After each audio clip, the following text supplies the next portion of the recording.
What up, Hawk? Hey friends, my name is Julie and welcome back to my farm. It's mid-June here in North Carolina, and much like the rest of the United States right now, we're having a bit of a heat wave. We've topped 100 degrees Fahrenheit a few times this year already, and pretty much every day is forecasted to be over 90 degrees. Now, this isn't uncommon for this part of the world. We're used to dealing with high heat in the summers here, but there are a few things that we need to do a little differently around the farm. And today I wanted to talk to you about how we manage the heat with all our different species of animals that we raise here.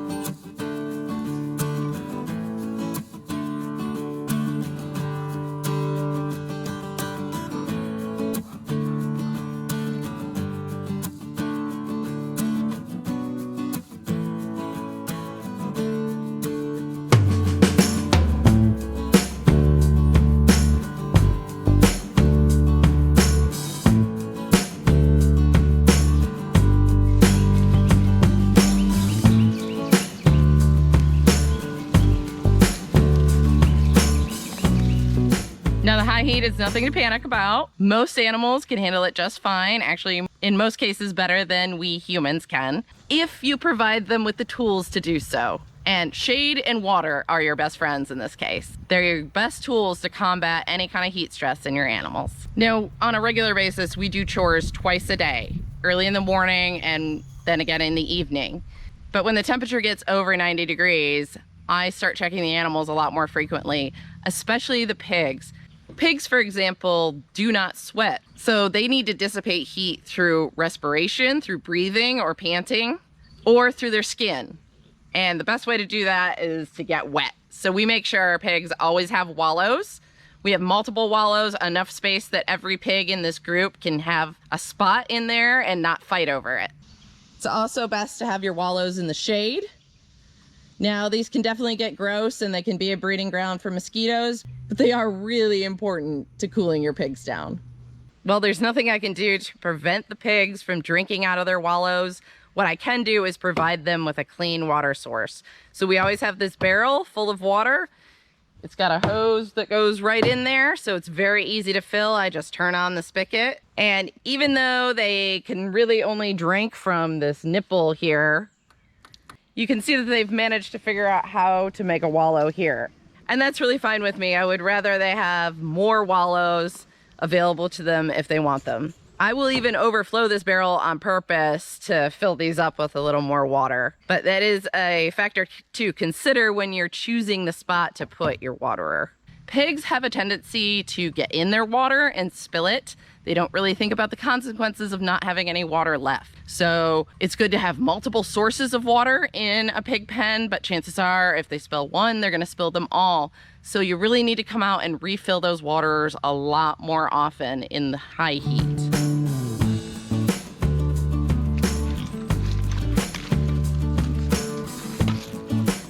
I just filled this, guys.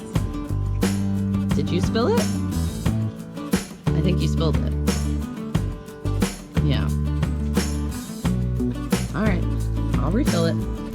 Hang on. And it's really not a bad idea just to leave a hose dripping into their water source or into a wallow, just so you know that they have a steady flow of some water that they can access. But if you're gonna do this, be careful not to run your well dry or burn out your well pump. Also, I'm sure it goes without saying that water should be kept in the shade as well so it stays cooler longer. If your water does heat up, just go ahead and dump it out and refill it. Cool water is gonna be much more refreshing, just like it is for you and me. It's nice to give your pigs a nice spray down on really hot days.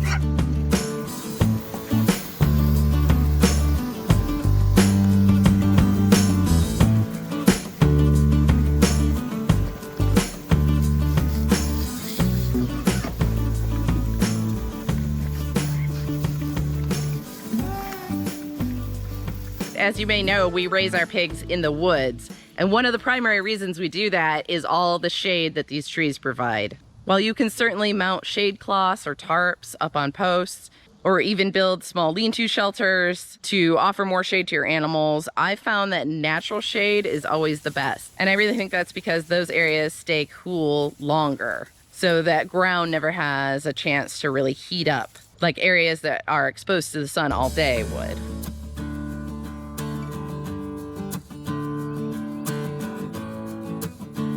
If you have waterfowl, it's good to have sources of open water for them as well. We provide a variety of water sources for our Muscovy ducks. We have the gravity style waterers that we use for chickens. They last a little bit longer. We also have some open dishes that we can fill with cool water multiple times a day.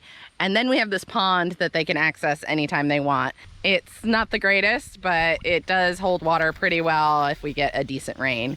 We're a little behind on rainfall this year, but we're starting to catch up. So hopefully this will fill up soon.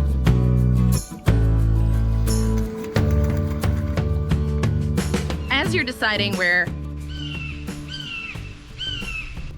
What up, Hawk?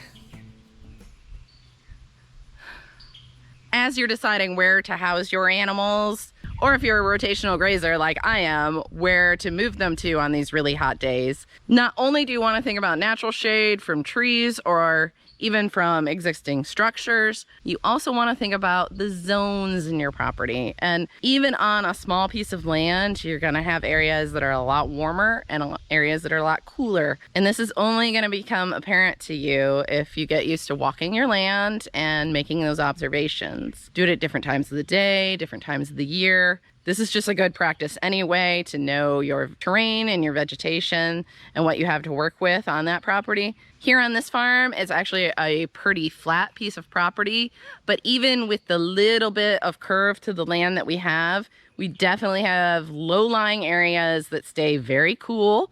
And then we have areas that are just slightly higher in elevation, like our front pasture, that is much, much warmer in the summer.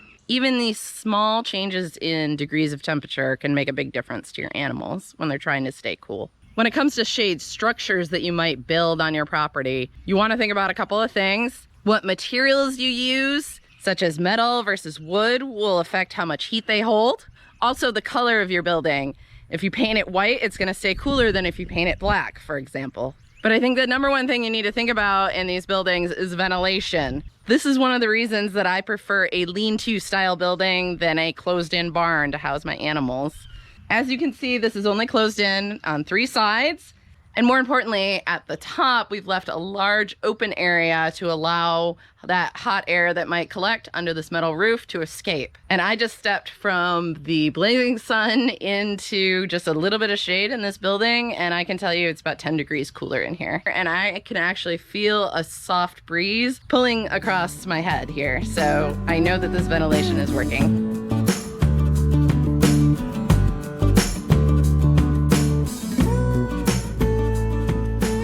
Most of our animals move just about every day on our property, so having permanent fixed shade structures isn't really a good solution for us.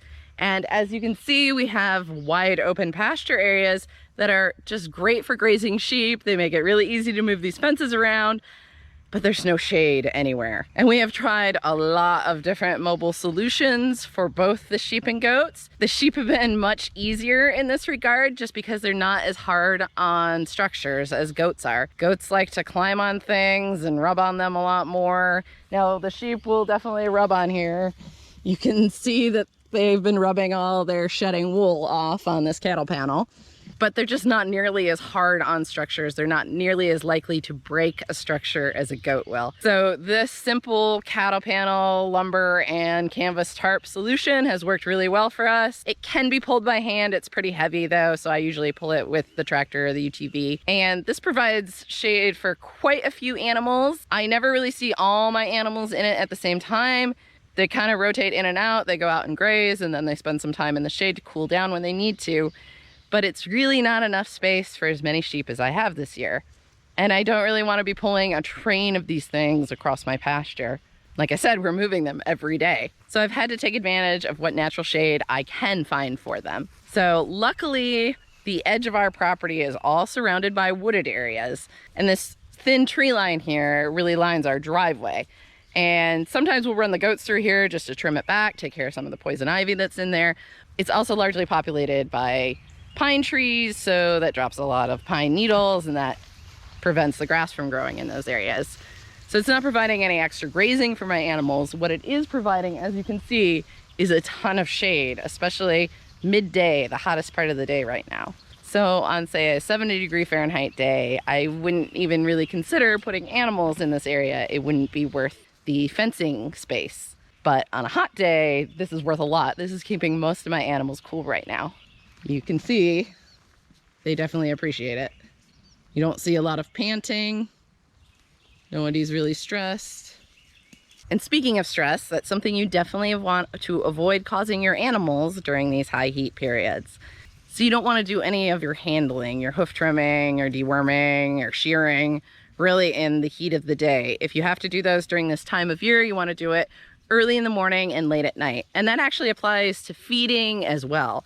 As it gets hotter this time of year, I start doing my chores much earlier in the morning when it's still cool, as well as later in the evening when it cools down again. That's because my animals tend to get pretty excited when I feed them. They also eat a lot of those carbohydrates really fast, and that's going to warm them up. I don't want to do anything that causes their body temperature to rise unnecessarily. I definitely don't want to run around and try to catch my sheep in this kind of weather. I want them doing exactly what they're doing, lounging in the shade and ruminating, chewing their cud. You also really don't want to transport your animals in a trailer during that time of day, where they could be out on the road, exposed to the sun for long periods of time, in a metal box. And you want to do your best to avoid most late pregnancy and birth during this time of year.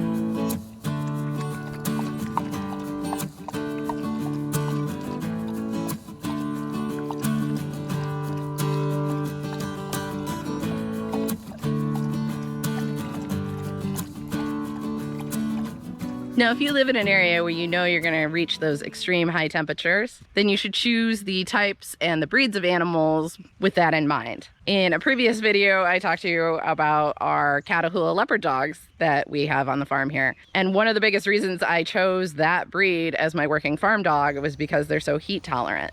They were developed in the swamps of Louisiana, so they can definitely handle the temperate rainforest of the North Carolina coast. But even they like to be in the air conditioning in the hottest part of the day. They tend to do their playing and they're running around and patrolling the property first thing in the morning, and then later in the evening they all want to be outside. But during the day, they're inside in the air conditioning. The heat in my area was a big consideration when I chose the breed of sheep that we raise. We raise Katahdin hair sheep here. And one of the big advantages of hair sheep is that they don't grow a full wool coat. And they shed that coat in the spring, so they don't have to be sheared. Plus, they're just known for being a lot more heat tolerant, even more so than some other hair sheep, such as Dorpers. Here on this farm, I only raise sheep and goats, but I have read that cattle and alpacas and other ruminants are more susceptible to heat stress than the smaller ruminants. So in general, large animals tend to have a harder time with the heat, especially if they're fat, and males tend to have a harder time than females, and that may be because of the size disparity in some cases. Also, white animals are going to stay a little bit cooler than dark animals, but they are more prone to sunburn, so you have to watch that. Especially when my white sheep first start shedding their coat and they don't have a lot of hair growing back underneath that old coat, that's when I really have to watch them for sunburn.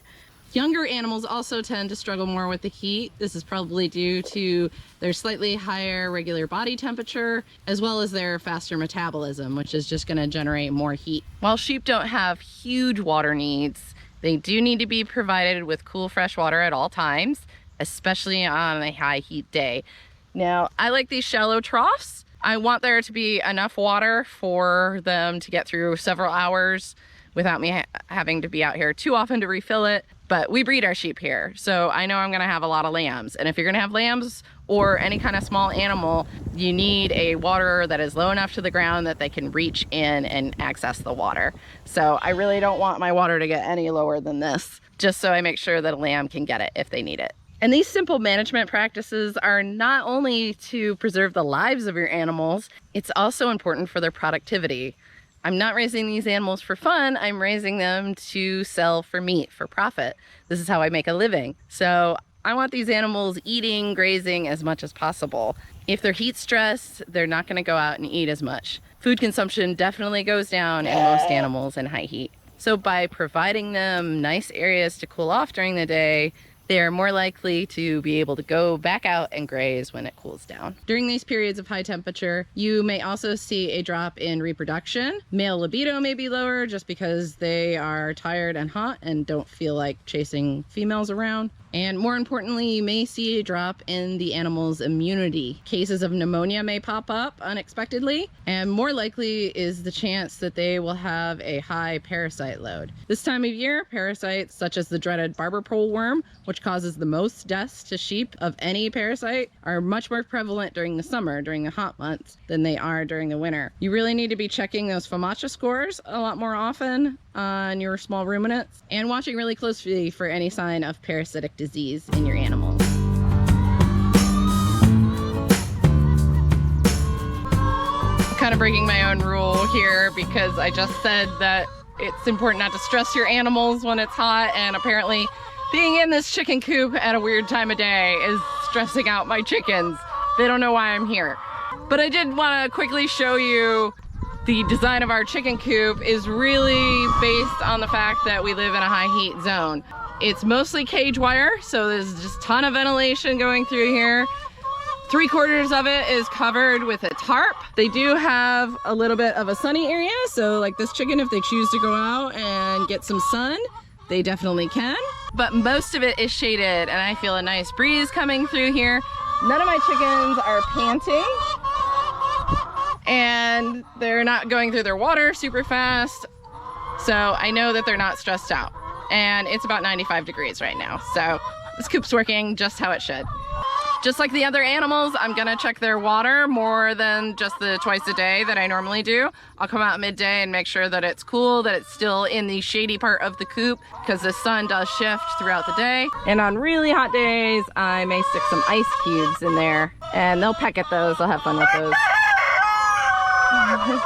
If you have access to electricity, you can mount fans in structures like these. That will help if you're not getting a lot of breeze or natural airflow. There's also battery powered fans that you can mount. In my experience, most birds, especially chickens, are really heat tolerant. And just like other animals, the smaller bodied chickens, such as the leghorn, is gonna do better in the heat than a heavy bodied one. Now, if you're raising meat chickens, if you're raising broilers, you're gonna have to be a lot more vigilant about taking care of them in the heat. And I actually choose not to raise any broilers in this type of heat. The Cornish cross in particular will suffer, so it's really important to keep them shaded. I've even been known to spray them down during the day, even though they really don't like it. And while my layers do like a good puddle to wallow in, just like my pigs, the broilers, you have to be careful with open sources of water or puddles. They can potentially sit in there, fall asleep, and drown in just like an inch or two of water. Now, I used to raise rabbits. We don't have them anymore, but when I did, they really suffered the worst in this heat. And some of the things that helped them were frozen water bottles that they could lay on in their cage. You can also freeze like ceramic tiles and put them in there. Those are great because they can just lay on them and cool their belly. Also, any kind of frozen food, and a lot of these techniques can be applied to chickens as well. I've gone ahead and brought out a frozen water bottle, and I'm gonna add that to their water. I've tried laying these out and they don't seem to want to lay on them. I think I'm gonna try and put one or two in the nest box and see if they go in there and lay on them. Maybe in a private area they might want to take advantage of it. What would really make these chickens happy is if I froze some fruit, like some raspberries and some blueberries, and then throw those out here because they'll peck at them and they'll get a little bit of ice. Animals are pretty smart about staying hydrated all on their own if provided a nice, cool, clean, fresh water to drink. But if you're ever worried about your animals getting enough access to water, you can wet down their food too. These chickens really like our wet brewer's grain, and I know that that offers them a little bit more hydration while they eat.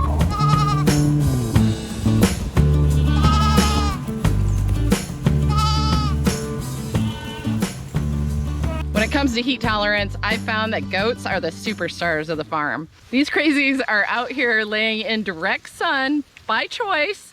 They have plenty of shade that they can get to, but I often find my goats sunning out here. I've even seen goats that will lay on asphalt or concrete pads right in direct sun in the summertime. They seem to really not be affected as much as the other animals. Now, not all goats are made equally. Angoras in particular struggle in the heat a lot more than most breeds. Dairy breeds tend to do a little bit better than meat breeds. A lot of that has to do with how heavy-bodied they are, but there's some other important factors. Long floppy ears dissipate heat a lot better, so your Nubians are gonna do really well in the heat. Also, horns can help dissipate heat. Your taller animals that have a little more clearance under the ground for airflow to get to their belly are gonna do a little bit better than short-bodied animals or fat animals. Hi, sweetheart. Also, your dairy breeds of goat are really bred to have what's called dairy skin, and that means this really pliable extra skin, and that's all great for dissipating heat. Right, Sabrina? In general, we're rotating our goats through wooded areas anyway because they're browsers. They prefer leaves and higher vegetation as opposed to grazing the grass like the sheep do. So that makes providing the natural shade a little bit easier with these guys because it's already in their rotation plan. Some of the signs of heat stress or heat stroke are an animal that is laying in an abnormal position, such as on its side. They'll be panting heavily, like they can't catch their breath. And often they'll be unable to stand or walk, and if they can walk, it'll be stumbly.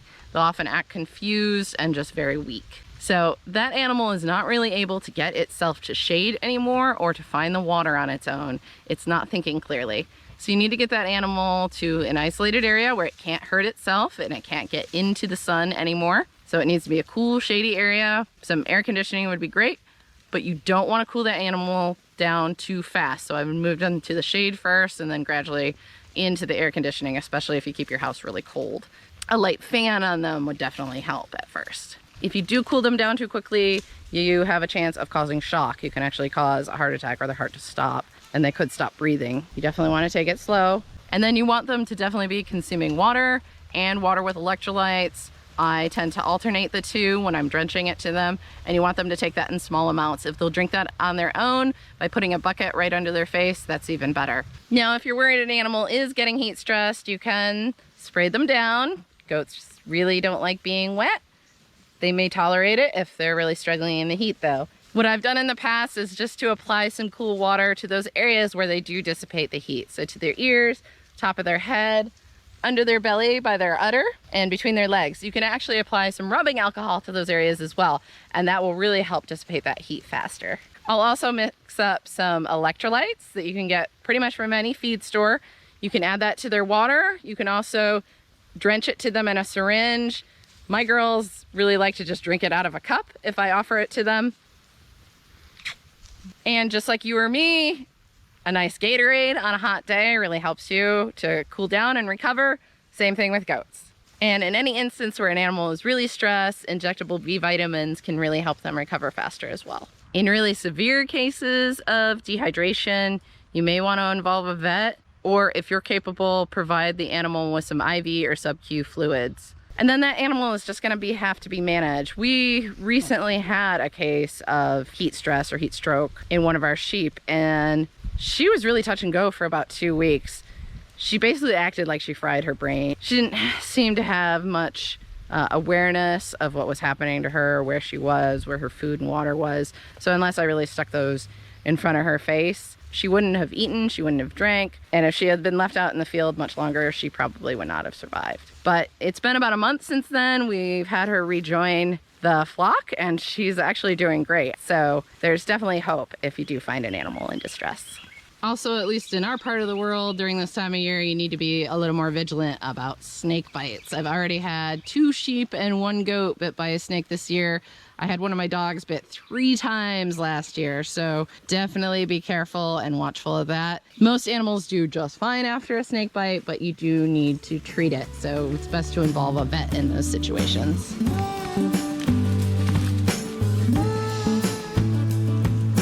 What are you doing, Sabrina? Hey! Why are you so mean? Huh? Sabrina. Not gonna look at me now? All right. Hi, sweetheart. Hi, sweetheart.